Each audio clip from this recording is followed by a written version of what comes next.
Hey guys, it's Crystal. So I just wanted to make a quick video and say that I'm super proud of you. There were so many of you that posted your booth setup on the page today, and so I hope you all had a very successful day. I just wanted to quickly give you a few of my tips when I do vendor events. I love vendor events. I typically do really well at them, and it's probably my favorite way to party with paparazzi is doing vendor events. So a couple of my tips are always stand, do not sit on your chair. You need to stand and be in front of your table or your booth, right by the walkway where people are walking and greeting people and making eye contact.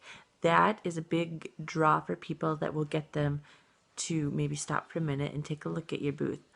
Also, do not be on your phone ever, ever, ever. The only time you should be on your phone is if you are taking a break and someone else is out standing in front of your booth greeting the customers. There should never be a time when no one is out meeting everyone.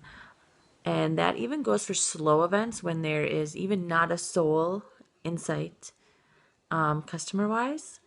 Instead of sitting on your phone complaining about your vendor event, you should be out there networking with those other vendors because those contacts you make are priceless.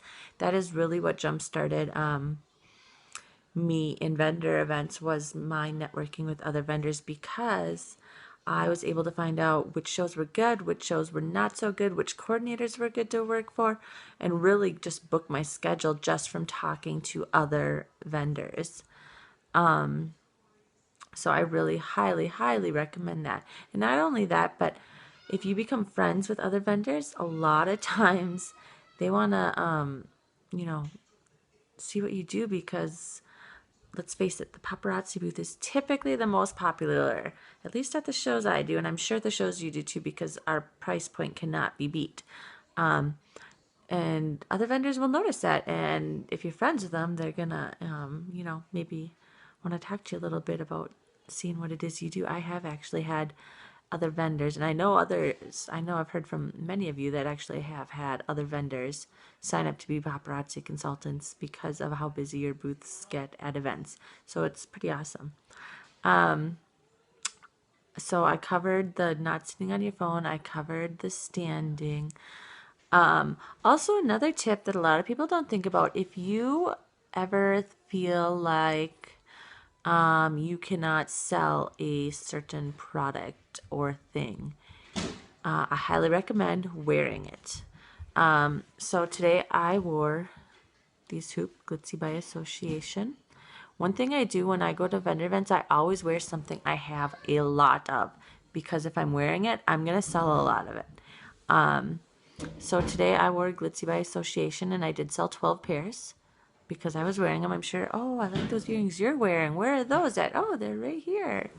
So they were a huge hit.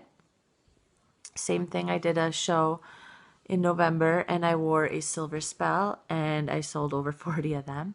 That is my favorite. I do stock up a lot on that. So wear something you have a lot of is my other piece of advice because typically it will sell.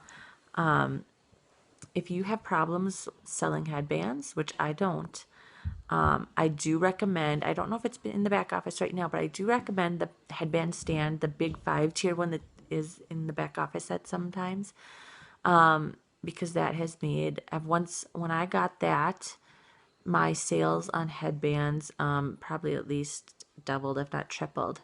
They just present better on that stand, I think, so you sell more. And also, wear one. Same goes, if you are having problems selling something, either wear it. And also, another thing you should be trying is changing up the way you display. Sometimes a simple display. But let me tell you, before I got the big headband stand, I was displaying my headbands by using a vase, and I put like tinsel in the bottom of the vase and made it really cute, and then put the headbands around it and had it on the center of my table. And I'd sell, once in a great while, but I didn't sell a ton of headbands. And then I switched it to, I took an oatmeal container and decorated the outside of it and put them on that. and I sold a ton more headbands. I was selling a lot of headbands then. Not a ton, I mean, I shouldn't say a lot, but I was selling more headbands. I had probably doubled what I'd sold doing it the vase way. And then once I got the big headband rack, it even went crazy. Then I sell a lot when I do use that. Problem with that is, for me, is space. I usually don't have a lot of space at the vendor events I do. So a lot of times I can't bring it because I literally just don't have the space. So anyway, the moral of that whole story was switch the way you display things. Not, it doesn't necessarily mean that the way you had it displayed was bad, but sometimes you just have to see what draws people, what catches people's eye. I personally find having necklaces on busts sell more than pegboard. I love pegboard because I can get a lot displayed, but having those necklaces on the bust for sure is a big seller. I'm refilling my bust constantly because I sell more on the busts. So anyways, that was just a few of my tips I wanted to share with you today. I know I've shared them before, but just in case, I'll talk to y'all later. Bye.